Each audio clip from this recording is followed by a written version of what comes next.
வணக்கம். வாழ்க வளமுடன். பிரவேசிக்கால நமக்கு 3 பேப்பர் இல்லைங்களாப்பா? அதில் 3வது பேப்பராக நாம் தமிழும் ஹிந்தியும் சேர்ந்து எழுதுவோம். ஒன்னொன்றுமே 50-50 மதிப்பெண்கள். அதில் நாம் இப்போ தமிழ் பகுதி மட்டும் பார்க்க போகிறோம்.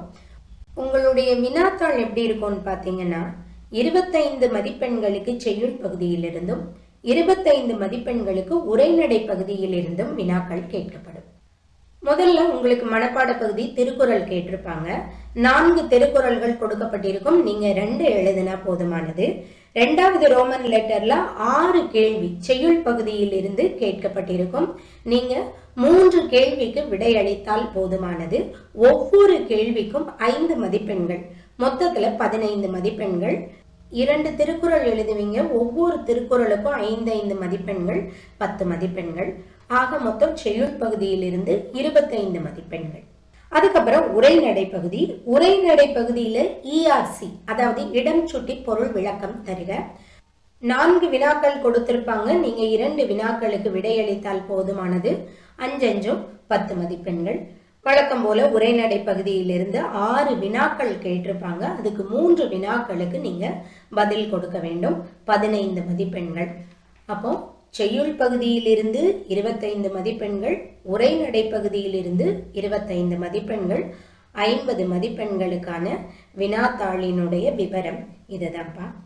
இப்போ நீங்கள் பார்க்கக்கூடிய இந்த வினா விடை பகுதி நம்மளுடைய தமிழ் தென்றல் புத்தகம், அதாவது தக்ஷின் பாரத ஹிந்தி பிரச்சார் சபாலேருந்து கொடுத்துருக்குறாங்க இல்லையா, அந்த புத்தகத்துக்கு பின்னால வினா விடை கொடுத்துருக்குறாங்க. நம்முடைய பிராத்மிக், மத்தியமா, ராஷ்டிரபாஷா புத்தகங்கள்ல நம்மளுடைய புத்தகத்துக்கு பின்னாடி வினாவிடை எல்லாம் கொடுத்துருப்பாங்க இல்லையா, அதே மாதிரி இந்த தமிழ் தென்றல் புத்தகத்துல புதிதாக வினாவிடை எல்லாமே கொடுத்துருக்குறாங்க. அந்த ஹிந்தி பிரச்சார் சபா புத்தகத்துல இருக்கக்கூடிய வினாவிடையை தான் நான் உங்களுக்கு கொடுக்குறேன். சரிங்களாப்பா? வினாவிடைக்குள்ள போயிடலாமா? ஒழுக்கமுடைமை என்ற அதிகாரம் நமக்கு 2வது அதிகாரமாக கொடுக்கப்பட்டுள்ளது. அதில் இருக்கக்கூடிய 10 குறட்பாக்களையும் நாம் கேட்டுவிடலாம். குறள் 1. ஒழுக்கம் விழுப்பம் தரலான், ஒழுக்கம் உயிரினும் ஓம்பப்படும். 2. பரிந்தோம்பி காக்க ஒழுக்கம், தெரிந்தோம்பி தேரினும் அக்தே துணை. 3. ஒழுக்கம் உடைமை குடிமை, இழுக்கம் இழிந்த பிறப்பாய் விடும். 4. மரப்பினும் ஓத்து கொழலாகும், பார்ப்பான் பிறப்பொழுக்கம் குன்றக் கெடும். 5. அழுக்காறு உடையான்கண் ஆக்கம் போன்று இல்லை, ஒழுக்கம் இலான்கண் உயர்வு. 6. ஒழுக்கத்தின் ஓல்கார் உறவோர், இழுக்கத்தின் ஏதம் படுபா கரிந்து. 8. ஒழுக்கத்தின் எய்துவர் மேன்மை, இழுக்கத்தின் எய்துவர் எய்தா பழி. 8. நன்றிக்கு வித்தாகும் நல்லொழுக்கம், தீயொழுக்கம் என்றும் இடும்பை தரும். 9. ஒழுக்கம் உடையவர்க்கு ஒல்லாவே, தீய வழுக்கியும் வாயாற் சொலல். 10. உலகத்தோடு ஒட்ட ஒழுகல், பல கற்றும் கல்லார் அறிவிலாதார். கற்றலின் கேட்டல் நன்றுன்னு சொல்லுவாங்க. இந்த மனப்பாட பகுதியெல்லாம் ஒரு தடவைக்கு 2 தடவை கேளுங்க. உங்களோட மனசுல ரொம்ப எளிதா பதிந்துவிடும். பெருமாள் திருமொழி பற்றி குறிப்பு எழுதுக. பெருமாள் திருமொழி என்னும் நூலை 12 ஆழ்வார்களுள் ஒருவராகிய குலசேகர ஆழ்வார் எழுதியுள்ளார். 4000 திவ்ய பிரபந்தத்தின் ஒரு பகுதியாக இந்நூல் அமைந்துள்ளது. 4000 திவ்ய பிரபந்தம் என்பது 12 ஆழ்வார்களால் பெருமாளின் மேல் பாடப்பட்ட பாடல்களின் தொகுப்பு ஆகும். பெருமாள் திருமொழி 8ஆம் நூற்றாண்டில் இயற்றப்பட்டது. திரிகூட ராசப்ப கவிராயர் பற்றி குறிப்பு வரைக. திரிகூட ராசப்ப கவிராயர் திருநெல்வேலி மாவட்டம் விஜயநாராயணம் என்னும் ஊரில் சைவ வேளாளர் குலத்தில் தோன்றினார். இவருடைய குலதெய்வமான ஐயனாரின் திருப்பெயரால் ராசப்பன் என பெயர் பெற்றார். இவருடைய இளம் வயதில் தென்காசிக்கு அருகில் உள்ள மேலகரத்திற்கு இவரது குடும்பம் குடிபெயர்ந்தது. திரிகூட ராசப்ப கவிராயர் வடகரை அரசரான சின்னஞ்சா தேவரின் அவைக்கள புலவராக இருந்தார். இவர் குற்றால குறவஞ்சி என்ற நூலை இயற்றினார். இதனால் மனம் மகிழ்ந்த மதுரை மன்னன் இவருக்கு கவிராயர் என்ற பட்டத்தை வழங்கினார். அதனாலதான் இவர் திரிகூட ராசப்ப கவிராயர் என்று அழைக்கப்பட்டார். குற்றால குறவஞ்சி பற்றி குறிப்பு வரைக. குற்றால குறவஞ்சி சிற்றிலக்கிய வகைகளுள் ஒன்று. இந்த நூல் குறிஞ்சி நில மக்களின் வாழ்வியலை சிறப்பாக எடுத்து கூறுகின்றது. தமிழ்நாட்டின் தென்கோடியில் உள்ள தென்காசிக்கு அருகில் உள்ள குற்றாலம் என்ற ஊரின் சிறப்பினை இந்த நூல் கூறுகின்றது. இந்த நூலின் வாயிலாக குற்றால மலையின் சிறப்பினையும் குற்றாலநாதர் வரலாற்றினையும் அறிந்து கொள்ள முடிகின்றது. பெண்களின் வாழ்வியல் முறை, குறிஞ்சி நில மக்களின் பல்வேறு வகையான கருப்பொருள்களையும் இந்த ஆசிரியர் இந்த நூலில் பதிவிட்டுள்ளார். திருநாவுக்கரசர் பற்றி குறிப்பு வரைக. திருநாவுக்கரசர் தமிழகத்தில் முதலாக சிவன் கோயில்களில் உழவார பணியை அறிமுகப்படுத்தியவர். உழவார பணி என்பது கோயில்களில் தொண்டு செய்வது. கோயில்களில் தொண்டு செய்வதன் மூலமே இறைவனை அடைய முடியும் என்று உணர்த்தியவர் திருநாவுக்கரசர். இன்றளவும் சிவன் கோயில்கள்ல நம்ம பார்த்தோம்னா மாதம் ஒரு முறையாவது உழவார பணி நடைபெற்று கொண்டிருக்கின்றது. இந்த உழவார பணிக்கு வித்திட்டவர் நமது திருநாவுக்கரசர். திருநாவுக்கரசரின் வேறு பெயர்கள் அப்பர், நாவுக்கரசர், தாண்டகவேந்தர் என்பதாகும். அப்பர் என்ற பெயர் எதனால் வந்ததென்றால், திருஞான சம்பந்தர் திருநாவுக்கரசரை அப்பர் என்று அழைக்கின்றார். அப்பர் என்றால் தந்தை என்பது பொருள். தாண்டகம் என்னும் விருத்த வகையை பாடியதால் இவர் தாண்டக வேந்தர் என்று அழைக்கப்படுகின்றார். இறைவனே இவரை நாவுக்கரசர் என்று அழைத்ததாக புராணங்கள் கூறுகின்றது. திருநாவுக்கரசர் பிறந்த ஊர் எதுன்னா, சோழ நாட்டுல திருமுனைப்பாடிங்கிற பகுதியில திருவாமூர் என்ற ஊரில் பிறந்தார். அவருடைய அப்பா பேரு புகழனார், அம்மா பேரு மாதினியார், அக்கா பேரு திலகவதியார். இவருடைய இயற்பெயர் மருள் நீக்கியார் என்பதாகும். சைவ சமயத்தைச் சேர்ந்த திருநாவுக்கரசர் சமண சமயத்திற்கு மாறுகின்றார். அங்கு அவருக்கு தருமசேனர் என்ற பட்டமும் வழங்கப்படுகின்றது. சிறிது காலத்திற்கு பிறகு திருநாவுக்கரசருக்கு வயிற்று வலி ஏற்படுகின்றது. அந்த வயிற்று வலியை என்ன செஞ்சோ சரியாக்க முடியல. அவர் அந்த நேரத்துல சிவபெருமானை வணங்கி கூற்றாயினவாறு விளக்க இலீர் அப்படிங்கிற பதிகத்தை பாடுறாரு. இந்த பதிகத்தை பாடி முடிக்கும் பொழுது திருநாவுக்கரசரின் வயிற்று வலி நீங்குகின்றது. இன்றும் கூட நாம் நோயில் இருந்து விடுபட திருநாவுக்கரசரின் கூற்றாயினவாறு விளக்க இலீர் என்ற பதிகத்தை பாடுவது சிறப்பு. வயிற்று வலி நீங்கிய திருநாவுக்கரசர் அதன் பின் சைவ சமயத்திற்கு மாறி இறை தொண்டாகிய உழவார பணியை ஆரம்பிக்கின்றார். இந்நூல் முன் என் நூலும் சொல்லில் கால் நூல், பாதி நூல், முக்கால் நூல், உவட்டு நூல், சிலம்பி நூல், பருத்தி நூலே. இடம்: இந்த வரிகள் மேதை வேதநாயகர் என்னும் பாடப்பகுதியில் இருந்து கொடுக்கப்பட்டுள்ளது. இதனுடைய விளக்கம் என்னன்னா, மேதை வேதநாயகரின் படைப்புகளை பற்றி கூறும் பொழுது இந்த வரிகள் இடம்பெற்றுள்ளன. இந்த வரிகள் அவரது நூலின் சிறப்பினை கூறுகின்றது.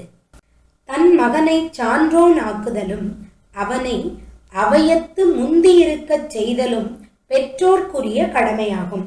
இந்த வரிகள் எந்த பாடத்துல வருதுன்னு பாத்தீங்கன்னா, நான் நலம் நாடு என்னும் தலைப்பில் உள்ள கட்டுரையில் இடம்பெற்றுள்ளது. நீங்க அடிக்கோடிட வேண்டிய பகுதி நான் நலம் நாடு கட்டுரை. இதனுடைய ஆசிரியர் முடியரசன். முடியரசன்கிற வார்த்தையவும் நீங்க அடிக்கோடிட்டு கொள்ள வேண்டும். இதனுடைய விளக்கம் என்னன்னா, கவிஞர் முடியரசன் பாண்டியனுக்கு கடிதம் எழுதுறாரு. அந்த கடிதத்துல பெற்றோர்களுக்கு இருக்கக்கூடிய கடமைகளையும் குழந்தைகளுக்கு இருக்கக்கூடிய கடமைகளையும் அவர் எழுதுறாரு. பெற்றோர்களுக்கு முக்கியமா என்ன கடமை இருக்குன்னா, தன்னுடைய மகனை சான்றோன் ஆக்குவது. சான்றோன் அப்படின்னா கல்வி கற்றவனாக செய்வதுன்னு பொருள். அப்போ ஒரு பெற்றோர் என்ன செய்ய வேண்டும்? தன்னுடைய குழந்தைகளுக்கு சிறந்த கல்வியை வழங்க வேண்டும். அதோடு சேர்ந்து கற்றவர்கள் இருக்கக்கூடிய இடத்தில் தன் மகன் மற்ற அறிஞர்களை விடவும் சிறந்து விளங்கும்படி அவனுக்கு அறிவு புகட்ட வேண்டும். இந்த ரெண்டையும் தான் முடியரசன் இந்த கடிதத்துல சொல்றாரு. இந்த வரிகளையும் சொல்றாரு. தன் மகனை சான்றோனாக்குதலும் அவனை அவையத்து முந்தியிருக்க செய்தலும் பெற்றோர்க்குரிய கடமைன்னு சொல்றார். அடுத்த வினா: உலகில் யார் யாரோ பேசுகின்றார்கள், அவருடைய சொல்லுக்கெல்லாம் இந்த ஆற்றல் இருக்கின்றதா? இடம்: இவ்வரிகள் நான் நலம் நாடு என்னும் தலைப்பில் உள்ள கட்டுரையில் இடம்பெற்றுள்ளது. இதனுடைய ஆசிரியர் கவிஞர் முடியரசன். விளக்கம்: சொல்வன்மையின் சிறப்பை எடுத்து இயம்பும் போது, எடுத்து இயம்பும் போதுனா சொல்லும் போது, கூறும்போது உங்களுக்கு எந்த வார்த்தை எளிதாக இருக்கிறதோ அந்த வார்த்தையை நீங்க ஞாபகம் வைத்துக் கொள்ளுங்கள். சொல்வன்மையின் சிறப்பை எடுத்து இயம்பும் போது எழுத்தாளர் சொல்வன்மை உலகத்தையே தன் வயப்படுத்தி கொள்ளும் பேராற்றல் கொண்டதுன்னு சொல்றாரு. அதனை கையாளும் முறையில்தான் அது அமைந்துள்ளது. உலகில் யார் யாரோ பேசுகின்றார்கள். அவருடைய சொல்லுக்கெல்லாம் இந்த ஆற்றல் உள்ளதா? இல்லை. ஒரு சில சொல்லுக்கே இந்த ஆற்றல் இருக்கின்றது என்று ஆசிரியர் கூறுகின்றார். எவ்வேடு தேடி நீ என் நாட்டில் எப்பதியில் எவ்வீடு நோக்கி இன்று ஏகினையோ. இடம்: இந்த வரிகள் தமிழ் தாத்தா உ.வே. சாமிநாத ஐயர் என்ற பாடப்பகுதியில் இருந்து கொடுக்கப்பட்டுள்ளது. இதனுடைய விளக்கம் என்னன்னா, உ.வே. சாமிநாத ஐயர் இறைவனடி சேர்றார். அதாவது இந்த உலக வாழ்வை நீத்து செல்லுகின்றார். அந்த நேரத்துல கவிமணி தேசிக விநாயகம் பிள்ளை அவரது பெருமையை கூறும் பொழுது இந்த மாதிரி சொல்றார். தமிழ் சுவடிகளை தேடி தன்னுடைய வாழ்நாளில் பெரும் பகுதியை செலவிட்டவர் தமிழ் தாத்தா உ.வே.சா. இன்னைக்கு நீ இந்த உலகத்துல இல்லையே, நீ எந்த ஏட்டை தேடி, எந்த நாட்டிற்கு, எந்த ஊரில், எந்த வீட்டை நோக்கி நீ சென்றுள்ளாயோ எங்களுக்கு தெரியலையேங்கிற மாதிரி கவிமணி தேசிக விநாயகம் பிள்ளை இந்த பாடலை அமைத்துள்ளார். நீயே சொல்லுப்பா எங்க போனேன்னு கேட்கிறாரு கவிமணி தேசிக விநாயகம் பிள்ளை. மேதை வேதநாயகரின் பிறப்பு மற்றும் பெற்றோர் பற்றி எழுதுக. தமிழில் முதல் புதினம் எழுதிய பெருமையினை பெற்றவர் மேதை வேதநாயகர். இவர் திருச்சிராப்பள்ளிக்கு அருகில் உள்ள குளத்தூரில் 1826ஆம் ஆண்டு பிறந்தார். இவருடைய அப்பா பேரு சவரிமுத்து பிள்ளை, அம்மா பேரு ஆரோக்கியமேரி அம்மையார். இவருடைய கோத்திரம் கொங்குராயர் கோத்திரம். அடுத்த வினா: தாது வருட பஞ்சம் ஏற்பட்ட போது மேதை வேதநாயகர் ஆற்றிய தொண்டினை குறிப்பிடுக. வேதநாயகர் ஓய்வு பெற்று மயிலாடுதுறையில வாழ்ந்துட்டு இருக்கிறாரு. அந்த வருடம் பெரிய பஞ்சம் ஏற்படுகின்றது. 1876 78 வரைக்கும் அந்த பஞ்சம் மக்களை வாட்டி வதைக்கின்றது. அந்த பஞ்சத்தை தாது வருட பஞ்சம் அப்படின்னு சொல்றோம். இந்த பஞ்சத்தால் உண்ண உணவின்றி பசியால் மக்கள் வாடினர். இதனால பலரோட உயிரும் போகுது. இதனால் மக்கள் என்ன பண்றாங்க, தங்களுக்கு கிடைக்கக்கூடிய இலை தழைகளை கூட தின்று தங்களுடைய பசியை போக்கிக் கொள்கின்றனர். இப்படி மக்கள் துன்பப்படுவதை பார்க்கின்ற வேதநாயகர் என்ன செய்யறாரு, பணக்காரங்க பலரையும் சென்று பார்த்து மக்களுக்காக உதவி செய்யுமாறு வேண்டி நிற்கின்றார். அதோடு தன் கைப்பொருள் கொண்டு கஞ்சி தொட்டிகள் பல அமைத்து பசியால் வாடக்கூடிய மக்களுக்கு கஞ்சி வார்த்து பசிப்பிணி மருத்துவராக விளங்கினார். அடுத்த வினா: சொல்வன்மையை பற்றி திருவள்ளுவர் என்ன கூறுகின்றார்? சொல்வன்மை பற்றி திருவள்ளுவர் குறிப்பிடும் பொழுது, உலகில் உள்ள பிற நலம் எல்லாவற்றையும் விட இந்த நலம் சிறப்புடையது என்று கூறுகின்றார். சொல்வன்மையை திருவள்ளுவர் நலம் என்று குறிப்பிடுகின்றார். நம்ம ஊர்ல எல்லாம் ஒரு பழமொழி சொல்லுவாங்க, அரையடி நாக்கு 6 அடி மனிதனை வீழ்த்தி விடும் என்று. இந்த பழமொழி நமக்கு எதை உணர்த்துகின்றது? ஒருவருடைய பேச்சின் வலிமையையும் ஆபத்தையும் உணர்த்துகின்றது. இதை வள்ளுவர் ரொம்ப அழகா சொல்லிட்டு போயிடுறாரு. இது உலகத்தையே தன்வயப்படுத்தி கொள்ளும் பேராற்றல் வாய்ந்தது. அதனாலதான் சொல்வன்மைய நலம் என்று சொல்லுகின்றார். அது மிகவும் பொருத்தமானது. அப்படிதானே? அடுத்த வினா: பேச்சு எவ்வாறு இருக்க வேண்டும் என்று ஆசிரியர் கூறுகின்றார். நாம் பேசக்கூடிய பேச்சு நம்முடன் நட்பாக இருப்பவர்கள் விலகி செல்லுமாறு இருக்கக்கூடாது. போதும் அவ கூட மனுஷன் பேசுவானா, எப்ப பாரு ஏதாச்சும் ஒரு 7:30 கூட்டிடுவா அப்படின்னு சொல்லிட்டு நம்மளை விட்டுட்டு ஓடி போற மாதிரி இருக்கக்கூடாது. மாறாக நம்முடைய பேச்சு எப்படி இருக்க வேண்டும், நம்முடன் சண்டை போடும் நபர்கள் கூட நாம் எதிரிகளாக நினைக்கலாம், அல்லது அவர்கள் நம்மை எதிரிகளாக நினைக்கலாம். அவங்க கூட நம்ம கூட நட்பு வச்சுக்கிடணும்னு நினைக்கணும். அந்த அளவுக்கு நம்மிடம் பேச்சு திறமை இருக்க வேண்டும். அதே போல் பல நூல்களை கேட்டு அறிந்தவர்களையும் ஈர்க்கத்தக்கதாக இருக்க வேண்டும். தன் பேச்சை முன்பு கேட்டவர்களையும் இதற்கு முன் கேளாதவரையும் தன்வயப்படுத்துவதாக இருக்க வேண்டும். இப்ப பாருங்களேன், நீங்கெல்லாம் ரெட்சன் நாலேஜ் சென்டர்ல இந்த வினாவிடைய கேட்டுட்டு இருக்கிறீங்க இல்லையா? இது நல்லா இருந்துச்சு, பிடிச்சிருக்கு, புரியுது அப்படின்னா நம்ம என்ன செய்வோம், நம்ம ஃப்ரெண்ட்ஸுக்கு இதை அனுப்பி விடுவோம், அப்படிதானே? ஒருவேளை நான் சொல்றது உங்களுக்கு புரியல, பிடிக்கல அப்படின்னா என்ன பண்ணுவீங்க, இப்ப பாக்குறத கூட நிப்பாட்டிடுவீங்க. அப்போ என்னுடைய பேச்சு எப்படி இருக்கணும், உங்களை எல்லாம் கவர்ந்து இழுக்கிற மாதிரி இருக்கணும், அப்படிதானே? அதை தான் நம்மளுடைய ஆசிரியர் சொல்லுகின்றார். அடுத்த வினா, அவை அறிந்து பேசுதல் பற்றி சிறு குறிப்பு வருக. அவை அறிந்து பேசுதல் என்பது அந்த அவையில் இருப்பவர்கள் இளைஞரா, முதியவரா, கற்றவரா, மற்றவரா என்பதை ஆராய்ந்து அவரவர் மனதிற்கு ஏற்றுக்கொள்ளத்தக்க வகையில் நம்முடைய கருத்துக்களை பதிவு செய்ய வேண்டும். இளைஞர்கள் முன்னிலையில் அரிய கருத்துக்களை கூற நேர்ந்தால் அவற்றை எளிமையாக்கி நகைச்சுவையுடன் கலந்து அவர்கள் உள்ளம் கொள்ளை கொள்ளும் வகையில் நாம் பேச வேண்டும். இதுதான் அவையறிந்து பேசுவதாகும். பழைய ஓலை சுவடிகளை தேடி அலைந்த ஊவேசா அவர்களின் தொண்டினை விளக்குக. இந்த ஊவேசா அவர்கள், இவருடைய முழு பெயர் என்னது? ஊவே சாமிநாத ஐயர். ஊவேசா அவர்களை நாம தமிழ் தாத்தான்னு சொல்றோம். எதுக்காக அவரை தமிழ் தாத்தான்னு சொன்னோம்னு தெரியுமா? பல தமிழ் ஓலை சுவடிகளை தேடி அலைந்து அந்த ஓலை சுவடியில் இருக்கக்கூடிய கருத்துக்களை அச்சில் ஏற்றுகின்றார். அதுதான் அவருடைய சிறப்பு. அந்த காலத்துல தமிழில் இருந்த ஓலை சுவடிகள் அனைத்தும் ஆங்கிலேயர்களால் எரிக்கப்பட்டது. அப்படி எரிக்கப்படும் பொழுது அதில் இருந்த நல்ல கருத்துக்கள், மருத்துவ குறிப்புகள் அனைத்தும் அழிந்து போயின.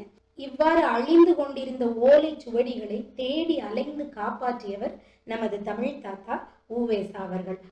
எந்த இடத்துல தமிழ் ஓலைச்சுவடி இருக்குன்னு கேள்விப்பட்டாலும் அந்த இடத்துல போய் அந்த தமிழ் ஓலைச்சுவடிக்காக ஏங்கி நிற்பாராம். இப்போ நம்ம போற மாதிரி ஃப்ளைட்டோ, காரோ, பஸ்ஸோ வசதி கிடையாது. அப்பெல்லாம் அவர் நடந்தே போவாராம். பல நாட்கள் நடந்து சென்று அந்த ஓலைச்சுவடிக்காக அந்த வீட்டின் வாயிலில் காத்திருப்பாராம். வந்திருப்பவர் தமிழ் பற்றுடையவர், பெரியவர் என்று தெரிஞ்ச உடனே சில பேர் உடனே ஓலைச்சுவடிகளை கையில கொடுத்துருவாங்களாம். ஆனா சில பேர் இன்னைக்கு வாங்க, நாளைக்கு வாங்க, நாளை கழிச்சு வாங்கன்னு அவரை அலைக்கழிப்பாங்களாம்.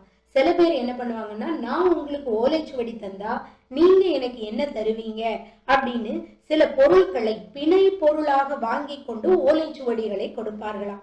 இவ்வளவு கஷ்டப்பட்டு அவர் என்ன பண்றாரு, இந்த ஓலைச்சுவடிகளை எல்லாத்தையும் சேர்த்து ஒன்னா வச்சு அதில் உள்ள கருத்துக்கள் அனைத்தையும் அச்சில் ஏற்றுகின்றார்.